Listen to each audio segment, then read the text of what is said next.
Let me start off with a quote. The conquest of Earth, which mostly means that taking it away from those who have differing complexion or slightly flatter noses than ourselves, is not a pretty thing when you look into it too much. Said by Joseph Conrad, the writer of Heart of Darkness. Yes, we are doing this. Let's face it, fascism ain't gonna work. It sure as hell didn't work last time I checked, aside coming since the year 2016. Yep, since the Big Orange got elected. I once wrote about fascism in my academic essay that my doctor helped me label as alt-right, the unchecked underbelly of the elephant. I recall getting an A minus for it, and as I look back at it, it seems that I predicted what would happen. Now, as far as I know, the whole what is fascism is a bit muddy, for there isn't really a defined definition. Some point to its militarism, others to its charismatic leader, and several others may point to suppression of opposition and its ultranationalism. However, while many of these things appear together, they are not really required or necessary. Some fascism doesn't even need a charismatic leader, for example, or militarism. Let's start at the beginning with the whole fascism thing and where it began and such.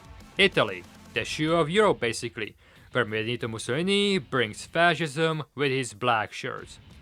Mussolini's fascism had many of these elements, let's say. For example, the whole ultra-nationalist angle. One of such things was turning Italy into a major player, for example. The whole myth of making it one true nation shtick with Roman salutes and bundles of sticks and eagles. But since its goal was in suppression too, in suppression of what? Communism, Reds, the socialists, that was their target. And who finds them? The wealthy, industrialists, bankers, generally the rich, in fear of losing their private property to the Reds, so they turned to fascists who were against the Reds. The whole movement was also based on myth, making Italy Roman, and like the past, under the rule of Roman emperors, making it vast and strong as it was. In the end, it was all smoke and mirrors for the population. And the population ate it up. Where I am going with this is that Italy was holding onto its past for myths of greatness due to its decline after WW1, the World War I. Basically, loss of territory and its post-war economy in shambles. So they looked upon their glorious past. You know, the one where senators were backstabbing each other when the Roman Empire split in two, and how Gaius Caesar was stabbed to death. Oh, also slave trade and rampant corruption too. Yeah, glory. Sure, Italy, you keep telling yourself that.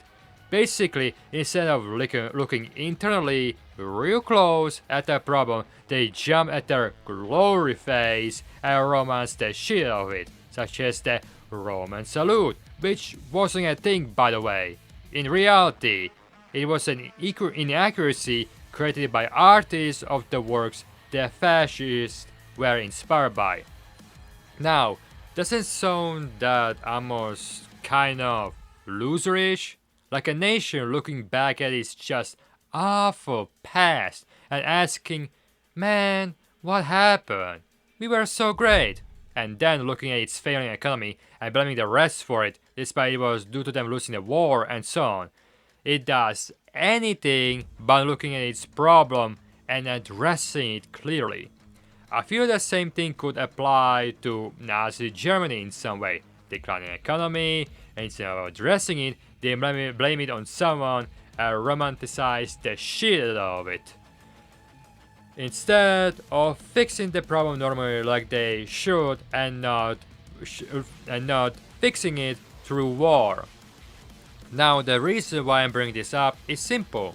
Gamergate, you heard of it. I mean the The issue itself went all the way into the White House. So yeah, a movement based on a lie as well.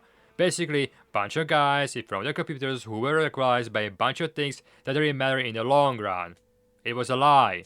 Sure guys, it's the progressive stuff that is hurting the gaming, not the predatory practices or anything else. Seriously, way to miss the fucking mark. This all happened in 2014, and then in 2 years, there were elections. Guess who won the 2016 one? Yeah, the big orange himself. And then later we got the United Riot rally in Charlottesville, filled with, you guessed it, colorful slogans such as Jews won't replace us and blood and soil. Now, where did I heard this before? Alright, Nazi Germany, real soil. Point is that these groups will always either lie or stage things and then get all the support, make the boogeyman, and then play the part of taking care of the boogeyman and reap all the reward. Instead of, looking at the reality and fighting against something real instead of made up. In my eyes, it's all losers, people who could just look at what is really the real problem instead of the fake one. No gamers, progressives are not here to ruin your games. It's the people who want to exploit, put microtransactions and paywalls in them and shitify them that are the threat. No, Mr. McDonald, the immigrants are not here to steal your job. It's the major players of capitalism that are outsourcing it in the developed countries for cheap-ass labor. No, concerned citizen, the reason your pay never rose up and everything is getting expensive is not the fault of some red menace. It's the corporate bastard who just can't do that because they just feel like it. Plus the whole economy is in decline because some people wanna play the economy game like it's a casino. All these rise of prices is strategy of it all, to stay in the game for these corporate bastards, and when the people will get angry, the people ask the corporate bastards where is their homework, and the corporate bastards will point at the dog and say that the dog ate it. Just so they can still hold all the wealth and finance those suckers who believe their claim that the dog ate their homework. People like the fascist losers. And with this constant race of inequality between the high and the low folk, the high will once again fan the flame of fascist loserly in order to defend their ill-gotten wealth from you. Why? Because they can and will. So there's that. This is why I believe that fascism is for losers as a whole.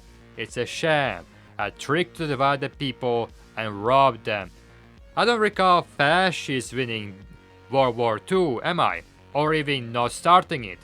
The whole myth of greatness is pretty false and they cling to it like flies to shit. And failing to see the bigger picture, things ain't gonna get better by adopting fascism.